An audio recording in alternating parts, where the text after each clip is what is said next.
everybody, and welcome back to another great edition of my Grue Rume Show. And for the Grue Rume Show today, we got two really cool guests, and we got the writer, director, and one of the lead actors of this thriller film that's out called Dying to Sleep.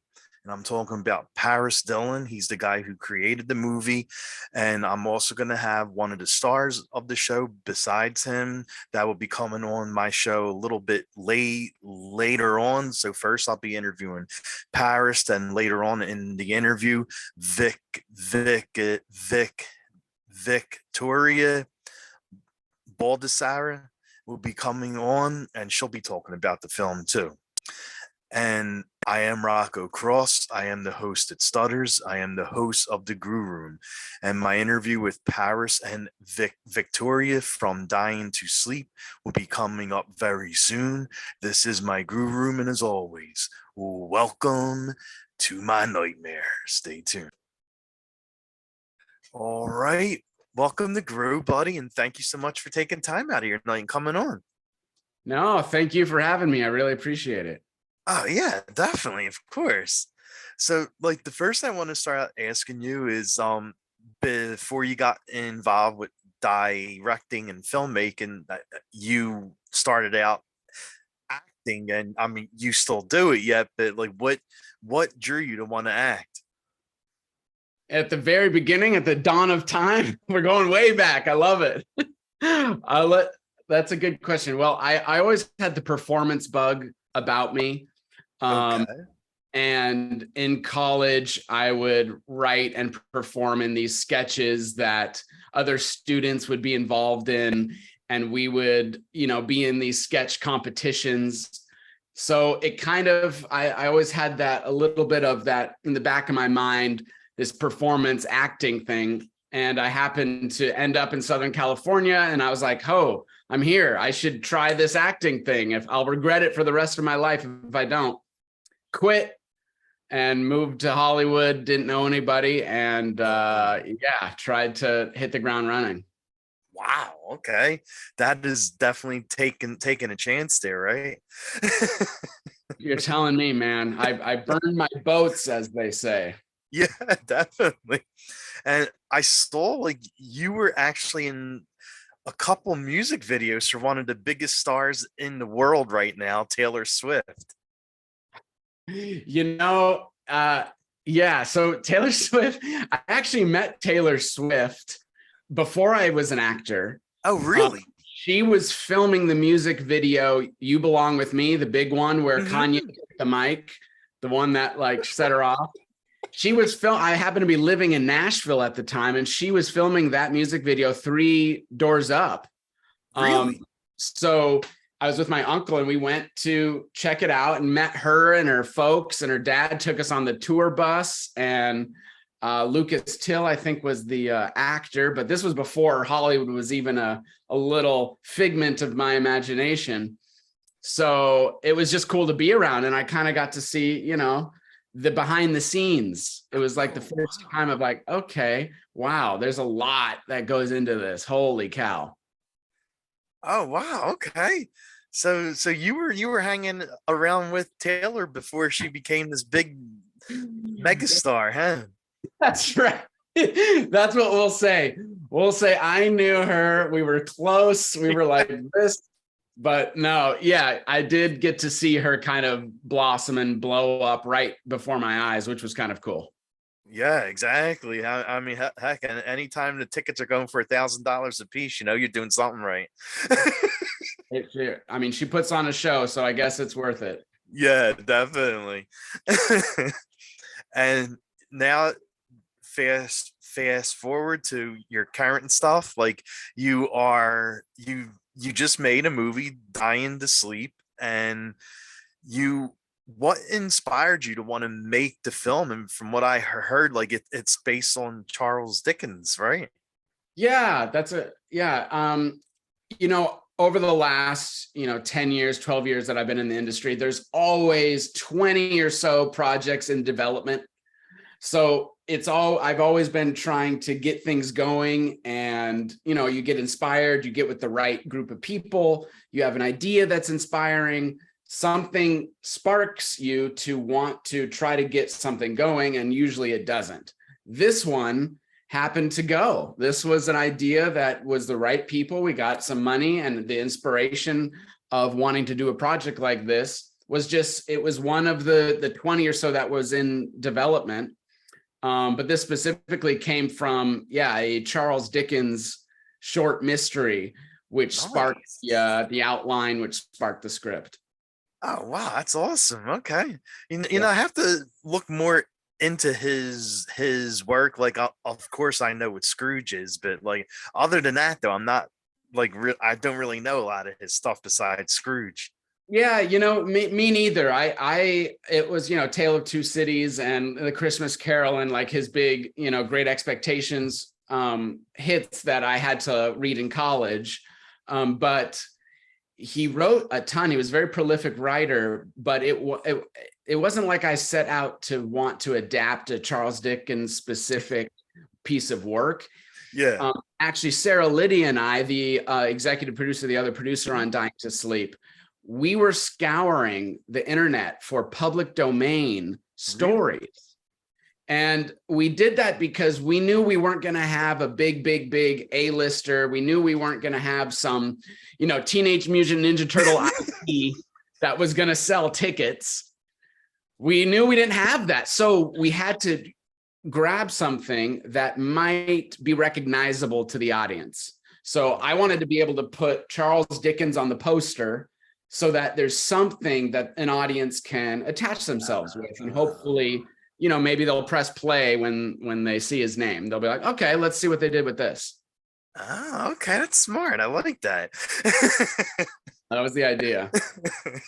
And this is like, you directed a couple shorts and stuff, but this is like your first full-length film, right? That's exactly right. I've done a bunch of TV and TV pilots and development stuff and shorts and web series, but no, I had never taken on the craziness that is directing a full feature. Wow. So was that as crazy as you thought it was going to be? You know what? It actually, a couple things. One was I had tried to direct a couple features before that. We started filming, things happened, and never got finished. We were gearing up to do a feature I was going to direct. That didn't go. This one was the first one that actually went all the way through. And I think because, I did so much pre-production, it still had, its indie filmmaking craziness, but honestly, it was an amazing experience. I've been on, horrendous sets and disaster sets and things you tell scary stories around a campfire about. Those kind of sets. We've all been there, but this one, I have to say, it just worked so well. It was the people, it was the content we were creating. It just was an amazing experience. Oh, wow. Nice. And you write, direct, and you also star in Dying to Sleep. So when you're on set, was it difficult at all to act and direct at the same time, like especially with the scenes that you're in? Yeah, that's a good question. Over the years, I've been able to act and direct pretty easily. It's okay. Because I was an actor first, that's kind of where my director brain goes. And really, as a director, I'm just making sure that every single moment has to do with the big picture. So as an actor, I'm just focusing on the scene. So I'm able to combine my brain somehow because I'm absolutely crazy with that. The problem is when you start producing also, that's when things get a little too much, and you really have to have a strong team around you if you're wearing that many hats. Oh yeah. But I was an actor first in this, in Dying to Sleep, and we were actually going to have another director. We started meeting with different directors. We looked at reels and resumes and had conferences and had lots of different meetings. And walking away from one meeting, we were in Burbank actually, and I was with my cinematographer Manib, and he just looked at me and he said, "Bro, like you got this. I think you need to direct this movie. And he really gave me the confidence to go ahead and try my hand at directing. And then when we realized, like, wait, my character's in a lot of scenes, that was like a big wake up. However, I also liked it because we saved money. We didn't have a lot of money. And if we're taking away one of the characters that, has a decent amount of scenes, me as the director, I'm already on set. Well, yeah, exactly. So I'm going to be there no matter what. So I don't need to, we shot on location. So it was housing. It was 3 meals a day, gas money. It saves quite a bit of money to not have an actor come on like that. So true. There's too many positives for just trying my hand at it all. I like it. Hey, whatever way to save money, you save it. You're right. Exactly. Got it. And Sarah is your lead for the film, and from what I saw, it's like she's pretty new to this world. And what made her stand out of anyone else that you wanted? Yeah. Well, luckily, because she was so heavily involved in the producing of it and production and pre-pro and script process, able to kind of write to her strengths. And her as an actress nails this role. Like, it's her, there's no wavering.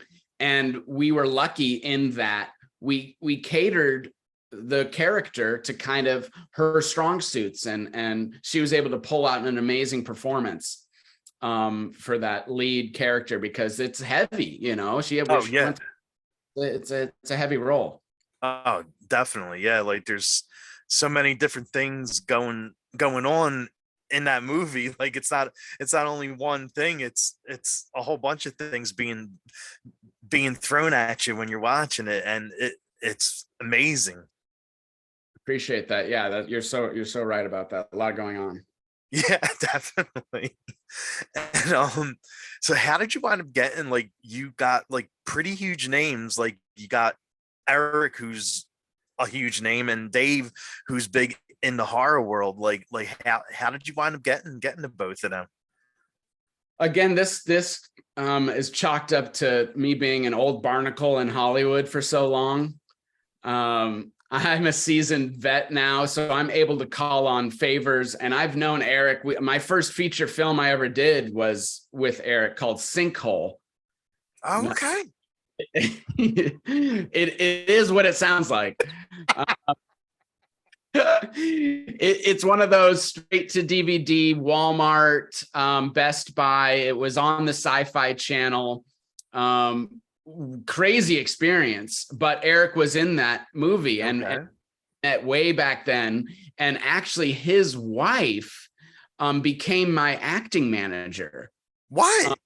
So because of that, she would send me out to auditions. And I kept acting with Eric along the over the years. And finally, I was like, "Hey, guess what, Eric? I got my own movie now.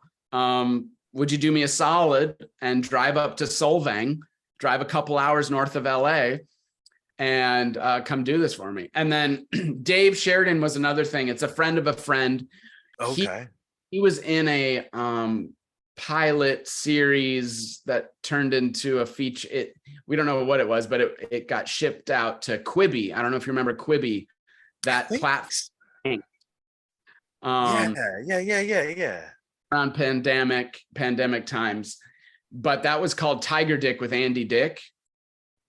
And Dave Sheridan was in that with a friend, Felissa Rose. Oh my God, yeah, she's definitely a legend in the horror world. Definitely.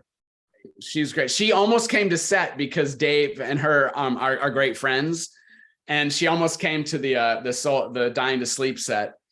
And I was like, I got to figure out how to throw her in here somehow. But no, Dave came and did a great job. But I had worked with him before on that Tiger Dick comedy pilot that's out. That's like on Facebook and YouTube and stuff like that. There's, it's an interesting watch. It's fun. Definitely. Yeah. And for anyone who's not aware of the film, like, can you tell us a little bit about what Dying to Sleep is? Yeah, let's see if I can remember the log line I wrote. A broken family and a holistic doctor haunt Mary as she struggles to find the strength of forgiveness from dark betrayals. Something like that. Wow. You definitely remembered the line, eh? We go through, me and Patch and Sarah Lydia, we've written like different, you keep trying new things and you see what's works. Even our distribution is talking to us about like, okay, let's rework the log line. It's always a moving target, but that's basically the gist. Okay, all right, there you go. and being both the actor and the director for the film, like, is there any scene that you had the most fun doing? That's a good question. Let's see. Probably as an actor, maybe the drunk scenes are kind of fun. Get to let loose a little bit and just have fun. And then directing wise, man, my favorite moments sometimes are like we're filming and we're capturing a scene between two characters or a beautiful shot that's moving, and we all kind of look together at the monitor, like everyone behind, and we have to be quiet, but we're all like those are my favorite moments, I would definitely say. Okay. And, I feel like whenever a film is made, like, especially, like, I always say this Halloween, like, if it wasn't for John Carpenter's score, like, then like, if it wasn't for that, I don't think that movie would have the impact that it had. So a score in a film, to me, is like a very important role. And how did you know what you wanted for the film? Like, I see Jessica was the one who did the score for your film, right? And how did that all come about? Jesse Bilson, he did the score, and he's amazing. He is like one of those genius savants. He's actually scored pretty much every movie I've done or short. Oh, Like, really? yeah, like he's at least doing 75% of all my work. I try to pass it to him. And him and I have a shorthand because you mentioned earlier about I play music. Yeah. And a musician, he's a composer. So there's a shorthand that happens when we're talking about music and how to describe the feeling. And I feel like him and I have worked really, really well together over the years because of that. And he has great ideas about things and I rein him in. And then he says, let's try this. And I'm like, that's great. That's perfect. And then it's about really describing the feeling that as a director I'm going for and being articulated in a musical sense. That's kind of what he's also told me is why we've worked well together. I think he said it in an acceptance speech because he's won a couple awards for this film as a best score. Okay. Talking about that kind of relationship and that kind of vocabulary that we both share. Wow. Yeah, that's really amazing. Like, especially for like someone making a film, like how you're doing films and making films, like how you know exactly where to put the sound. That always amazed me, like when you're watching a film, like how they have the music at the right scene, and like how do you figure that out? Talent. It is a talent, man. He's so skilled. And I think it's also about trying things, right? So figuring out when, like you're talking about, when it comes in and how it comes in. Well, let's try something. You try it and you're like, that feels a little too early. Let's wait a little bit. Yeah. Put it in there. Oh, now that feels right. So I think it's about, you don't get it right the first time. Let me just tell you that right now. Post-production is a long long process. Oh. So you eventually, I mean, we ran out of money. Couldn't do it anymore. Oh no. Those things I would change in that movie, but we ran out of time and money because we had to turn in a cut for this big premiere we were doing. And also all my post-production editors and they all told me, Paris, this is the last note session you get. You can't keep giving us notes. Because they have other projects that they need to start. And this is the indie money, and we already ran out of our money. So I'm basically pulling favors. So I just had to, sometimes it doesn't have to be perfect. It has to be finished. Oh, yeah. So that was a struggle a little bit, to be honest. Well, you definitely did something right, because I saw this film has won numerous awards for best film, best screenplay, cast. Like, so how does that feel to know like this film that you made is like playing all the film festivals, being up for all these different awards and winning some of them? Yeah, honestly, the really cool thing I think about this film festival circuit and the awards that Dying to Sleep have got is the variety of awards. I think that speaks to the strength of the entire film when it's not just, the same 3 awards getting won over and over. Yeah. We got like 14 different award categories.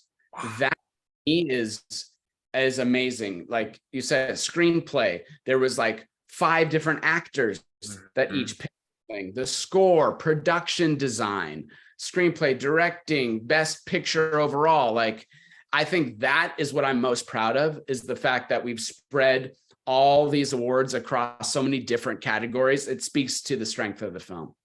Oh yeah, definitely, for sure.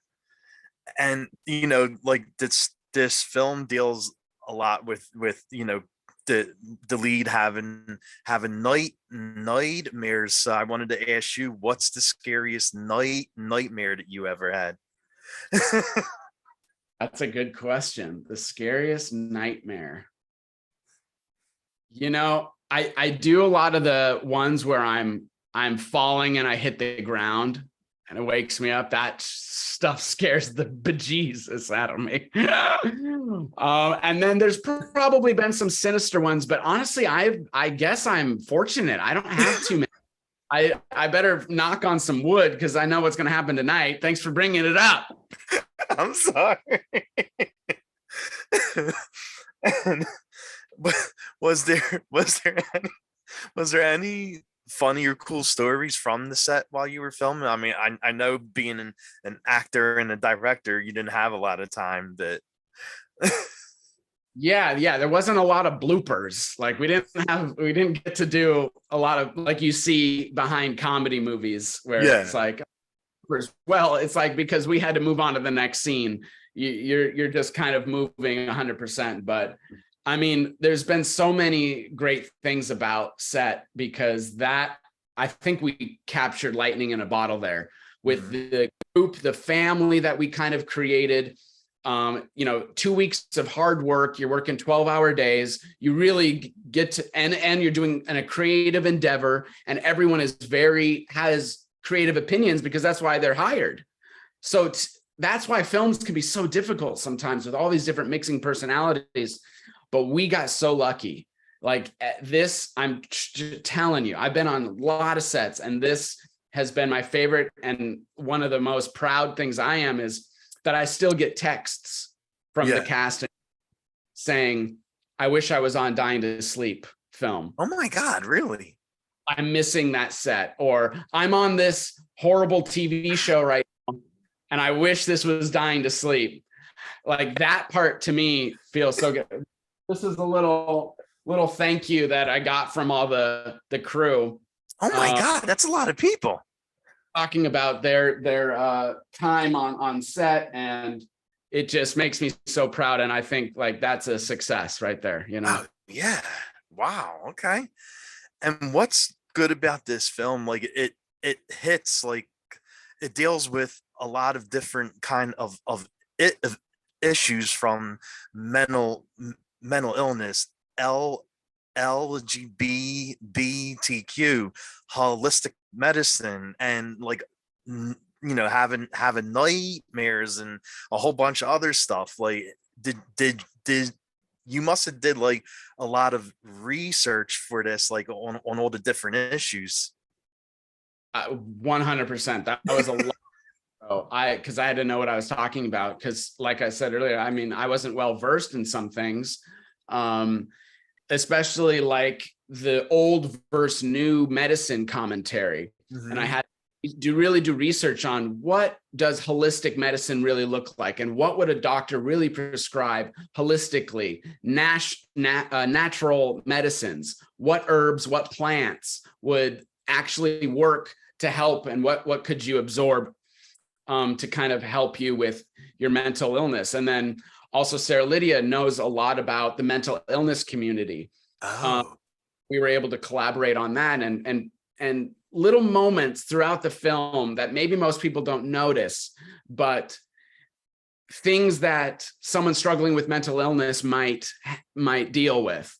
And figuring out about, sleep cycle and circadian rhythm and all of that. I had to really dig deep and research to make sure that it felt authentic. Oh wow. Okay. And I'm a big horror fan, as you could tell, and I always like asking my guests this when they're on. What are some of your favorite horror films? That's a good question. Oh, right on time to hear my answer. She's right on time. Hey, how's it going? We don't talk. Can you see me? Yeah. I can't see myself. Where am I? You got to pick your different view. Wait. Oh yeah. Let's see. Gallery. Let's see gallery. No, I'm still not here. It's fine. Well, we see you. Yeah, Okay. we definitely see you and we can hear you. Okay, that's good. Can you hear my air conditioning? Should I turn it off? No, No, I don't hear anything. Okay, great. Hi, I'm Victoria. Rocco, nice meeting you, and of course Paris. a little bit. A little bit. I know you just a little. So I was asking Paris what some horror films are that he likes. Oh, okay. Yeah, because we were talking about different genres, and this film on the surface might look like a horror, and that's why we're trying to kind of give a little bit of an explanation of the meaning and the deepness of the characters between the two, and the thriller aspect of it. Because I think if horror fans watch this movie, they're going to be mad at me that they're watching this, because they're expecting a horror film. But I love horror. Now, there are some scary moments. Like, my mom has said she's been very scared by Dying to Sleep, but that's my mom. So we have to take that with a grain of salt. But I guess my favorite horror film of all time is borderline horror thriller, but Silence of the Lambs. It's yes, my top movie. And now, Dying to Sleep, it's up there. Dying to Sleep is in my top. nice. Yeah, What I do love about Dying to Sleep, and like even when I first read the script, was that it was the psychological aspect. You don't know what's real and what's fake and what she's going through, and like that was something that kind of stuck out to me, because I love psychological thriller, television series, movies. Like, I'm all about that. Where you're like stuck in the reality and the non-reality, and yeah, so that's kind of my thing. Although I'm like a big fan of like the Halloween movie series. Oh my God, yes. 80s like horror films are Yes, like definitely. my favorite. Yeah. So for sure, like kind of Okay. Nice. Yeah. What about like thriller films? You say you're a big fan of them. Like, do you have like any ones that you love the most? Not necessarily, but movies that kind of stand out to me the most, like a film like Inception, where you're like, again, where you don't know what's reality, what's not reality, kind of always is like it's such a mind FUCK. Where You you're could just you like, could curse. like a mind fuck where you're like, wait, what's real, what's fake, like what's reality? Like that is like my thing. I love that. And then you like, and there's twists and turns, and you don't know what to expect. That's like my favorite. All right, okay. Yeah. So, how did you wind up getting involved with this amazing thriller film? How did I wind up getting involved in this? Okay, so I met Paris on set of a show that we've shot here in LA. Um, and we became friends. Like we literally hit it Oh, off. And he was like, you know what, I have a script that I think you should read, and it would be really awesome to, maybe have you a part of this project. And he was like, I'm thinking of you playing the like the best friend role, and I was like, oh, mhm. absolutely. And I read it, and I thought the character was really funny, Jen. I thought she was really like, just the kind of the comedic relief in the film because everything's so serious and so heavy. Yeah. And I fell in love with it. So Paris was like, sure, do you want to come on board? And I said, absolutely. And we shot so quickly, but it was so fun. To this day, it's still one of my favorite experiences that I've had on set just because everything was so smooth, at least on my end. I'm sure there's other things that didn't go as smoothly for Paris, but for me, it was awesome. And it just really felt like a film family, which is hard to find because I've worked on Yeah. so many sets where it's like, there's little pieces missing or there's things that just don't gel as well, and everyone just really connected on such a great level. And Sarah Lydia, who's the lead, she put in so much work, and it was so awesome to play the role of her friend. It was cool because then we kind of became friends as well. Oh, wow, nice. Hmm. And can you tell us like a little bit about Jen and what you like most about like playing her? Sure. Yeah, Jen is Sarah Lydia's best friend, Mary's best friend. And she, throughout the whole film, she kind of is just encouraging Mary that, that she needs serious help. I assume that they've probably been friends for years, is how it seems to me, because it's a small town and whatnot. And my character kind of is just always like, well, maybe you should try this, or maybe you should go to therapy, or, all of these things to just try and help her because she's really struggling. And then it's revealed also in the film that, Mary has a crush on Jen because maybe she's into women. And I'm like, Yeah. oh, wait, we're not, we're friends. And it's that moment is so like cool to me for my character because I'm like, oh, like my best friend might be into me.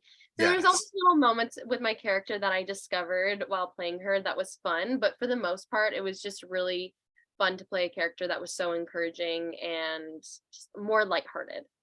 I Okay. feel like I'm always ending up like with like the most like emotional driven characters, and I'm like, okay, today I don't have to cry on set. I can just kind of be, which is always nice as an actor. You're like, okay, I don't have to really go to a deep dark place. So that was nice about the character. Sweet, sweet. And how was like working on the set like and working with the cast? And of course, you have one of the biggest names in film on the set with you, Eric Roberts. Like how was it like working with everybody? It was awesome. Like I said, like everyone just showed up every day with a smile on their face to work hard and to make a movie. And when it comes to indie filmmaking, it can go one way or the other. Everyone can become really close, or they will never want to speak to each other ever again. And I no, seriously. And I genuinely feel like working on Dying to Sleep was the highlight of my year that year, just because I met amazing people. And like you said, Eric Roberts is such a lovely person to work with. He was so sweet. I asked him to take a photo with me, and he was like, of course, like come here. And we were just like hugging, and it was really sweet. He is a legend. So that was awesome that we got to have him on set. But yeah, it was an amazing experience. So thanks to Paris. It was really, really cool. Nice, nice. And I asked Paris this too. Like, is there a scene that you had the most fun doing? Oh, yes, absolutely. The scene in the film where we're all sitting at the table and we're playing cards and we're all just kind of like buffing around, like it was just like so fun. There was a lot of improv, probably a little too much. That was such an amazing day just because we had everyone on set. Everyone was really excited and, ready to just be in each other's space, be in the same space as one another. And yeah, like that was probably my favorite scene to film because it was a lighter moment in the film, but still your wheels are kind of turning. Like when you watch the film, you're like, oh, like there's certain things that are being talked about, and you know the lights being shone on like something that you're like comes out later in the film. So yeah, you kind of have to pay attention to all those little things in those scenes. Yeah. Definitely. And being on set sometimes, like, there's quite there's a lot of downtime when it's not your scene. So what do you like doing between takes when you're not up? Trying to think, what did I do? Honestly, TikToks, I ended up, what'd you say? TikTok. I probably was doing TikToks, scrolling on TikTok, scrolling on Instagram, and honestly talking to other like cast members or some of the crew. Spent a lot of time with our makeup artist Danny. She was really cool, makeup and hair. That ends up happening a lot on set too, as you kind of become close with like the glam team and whatnot. Oh, Yeah, just kind of talking to one another when it wasn't our scenes and just like getting to know people. It was really cold a few nights, so we were just like literally too cold to speak to one another. We were like freezing in like Southern California. You would never believe it.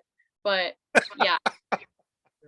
And a lot of the times there was no service, so you couldn't even be on oh your phone. Or you no, couldn't even be on your really? phone because there's no service. We're in the middle of nowhere.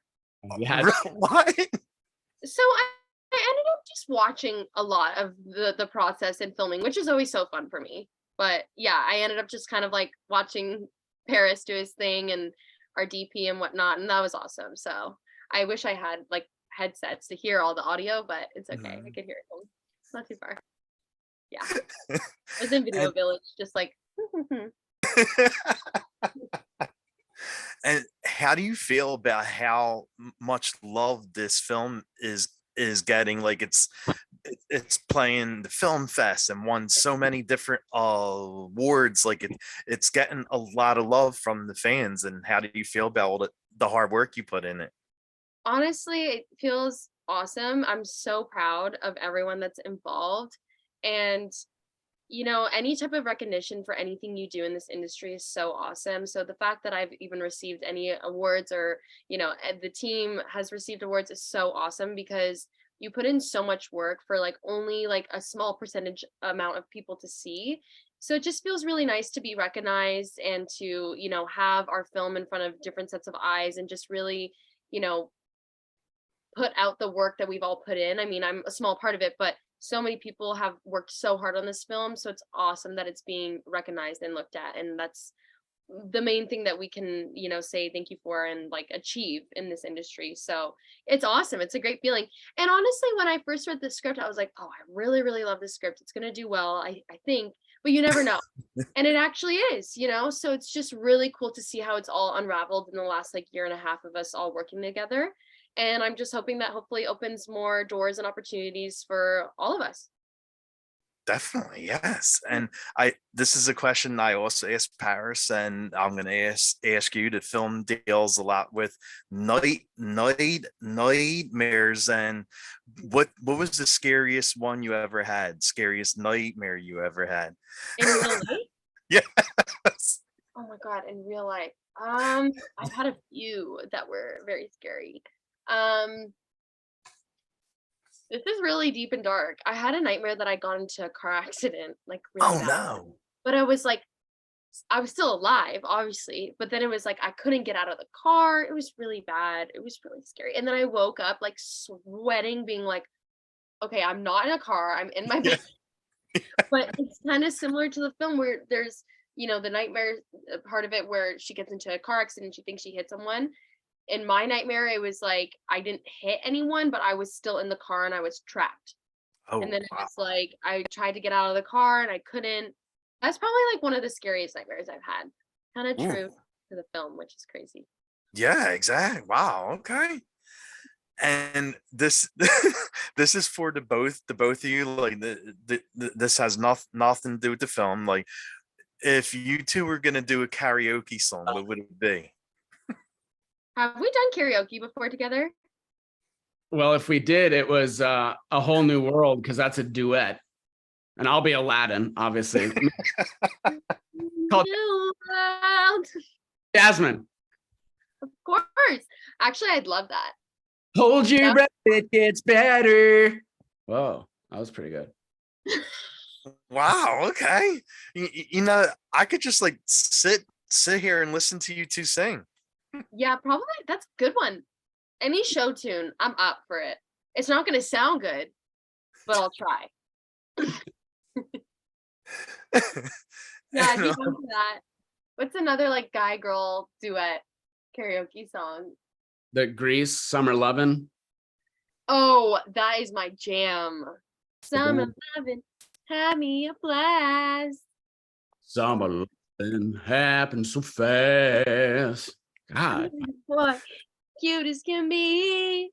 you're on it. Yeah. Rock. Oh, are you kidding me? Hey, I'm just sitting back and listening. This is awesome. What do you think? Like, you want to go to karaoke? No, I'm kidding. And Are you in LA? what about like songs? Like, what kind of songs are on your playlist? Like, what are you both like listening to? Paris, go ahead. Well, I mean, I have a pop punk band, so you know that's my jam. Is I just 90s, few 80s songs in there. And obviously Taylor Swift, which is what we were talking about. No. But yeah, I just went to a Blink-182 concert. So that's my jam. Yeah, bro. That's fun. It's what Yeah. I do. Paris did this like 2-minute performance for all of us on his guitar where he mashes up like how many songs? There's 50 songs in 3 minutes. 50 songs. 50 songs in 3 minutes, and it's phenomenal. I have a video of it that you can. Wow. Yeah. I forgot I did that. That was after we wrapped one night and we were all just hanging out, having dinner, having some drinks, and doing sing-alongs. After going to sleep. It was awesome. Yeah. For me, I'm a dancer, so I listen to everything. Like my music library is like over 100,000 songs. It's actually crazy. Yeah. Yeah. I need to clear it out, but I listen to everything. It's way too much. I don't have a specific genre that I love. I love well, that's lies. I love hip hop, R&B, and like some pop culture, but yeah, that's my thing for sure. So you dance, like who inspired you to dance? Like, was there like a certain artist that did that? Honestly, I started dancing when I was 3, mainly just because I was like a crazy child that would not stop moving. I still am like that. Haven't grown up. And honestly, like my mom inspired me to dance just because she always really wanted to dance. My parents always growing up, like they were the first people on the dance floor at weddings. You know, they just not, you know, just like a little whatever, but they loved music and they just really inspired me to kind of get into the industry. And then from there, obviously I started learning from really big choreographers and people in the dance world and learning about Fosse and like, you know, these crazy talented legends in the dance world. And then that was very inspiring. But the initial inspiration was my parents. Oh, that's awesome. Yeah. And what about like if you two were hanging out at a bar, like what's your drink of choice? Like what's your go-to drink? What's your go-to drink? Well, it was for a long time vodka waters, and the Bachelor actually taught me that. Sean Love, buddy of mine. I was like, "What do you drink?" And then he showed me. He's like, 0 calories, bro. And then you just take all the fruit from the tray and you just throw the fruit in there. And it's called a dirty LA water because it's dirty. It's actually just LA water is vodka waters because that's water. Like LA water is just dirty anyways. So you need the vodka. But then now I'm more tequila pineapple. Yeah, I love like a tequila based drink for sure, like a margarita or like, yeah, tequila pineapple, tequila grapefruit, palomas. That's my thing. We're going for the hard taco. Like, I love wine too, though. I'm just saying if I'm at a bar, Yeah, Right. exactly. If you're at a bar. for all of age, it's fine.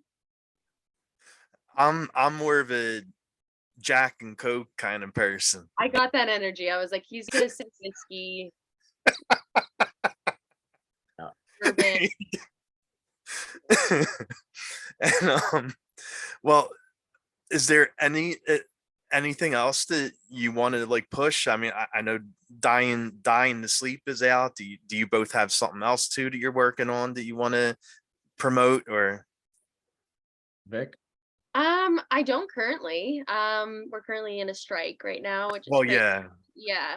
But no, honestly, I'm still waiting on a few other projects that I've worked on in the last year to come out. So hopefully they come out soon. But other than that, I'm just out here, pushing Dying to Sleep because everyone needs to go stream it. Yeah, same with me too. It's all about Dying to Sleep right now. Literally just trying to get some eyeballs on it. And I'm really hoping it finds the right audience. Mhm. It's once it finds that audience, because there's a big audience out there for it, but it might be a specific audience. So you have to watch it to see if it's for you. And reviews help. Any kind of like or rating. This is what the distribution is yelling at me to go try to do, is get it in front of people and try to get it streamed as much as you can, and let us know your thoughts. I'm really curious about the general public's thoughts about the film, good or bad. I want to hear it. I'm really interested in that discourse about filmmaking and what movies mean to people. And the film has its own site and Instagram and all that. It's all on there. Yeah. Google Dying to Sleep movie or Google Dying to Sleep. I think we come up now. I think we have enough hits Well, that just we make this Dying thing. to Sleep, and then there's insomnia articles. Yeah. There might be, but I think now it's been a week. I think we are starting to be the top hit. Oh, nice. Just Google Dying to Sleep movie. All our links are there. Please write in. We've got social media people. I'm on there. I'd love to hear from you. We can talk back and forth about it. Let me know what you think. And where could fans follow you both at? Like, what are your own pages? So my Instagram, and mostly I just do Instagram and TikTok. It's Vic Baldesarra for both. So my last name's very long, but it should come up once you type in the last name Bald. It'll come up. And those are my two handles. It will come out. You'll see her dancing. You'll see her acting. Will we see any karaoke? That might have to be my mission for next week when I'm on my time off. But yeah, you'll see that all on Vic's pages. And for me, I mean, you can find me at Dying to Sleep Film. That's how you can find me. At Dying to Sleep Film, you'll see Paris Dillon, Paris like the city, Dylan like Bob Dylan. I'm in there somewhere. But watch the film. Let me know what you think. It would be a big help. Thanks. Definitely. Well, thank you both so much for coming on and talking about the film. It was great meeting you both. Yay. Thanks for having me. Of course, but Definitely, yes. Awesome. Really, you've got a great platform, and I love all your memorabilia. I was going to say that too. It's awesome. Thank you. Yeah, I got a little bit of everything from horror to the Crow, Turtles, wrestling. I got Randy Macho Man Savage somewhere on the wall, and Oh, that's awesome. I love that. all right. Well, again, thank you so much, and have a great night and rest of the weekend's coming up. So have a fun weekend. Thank you. Thanks, guys. Thank you. See ya. Bye. See ya.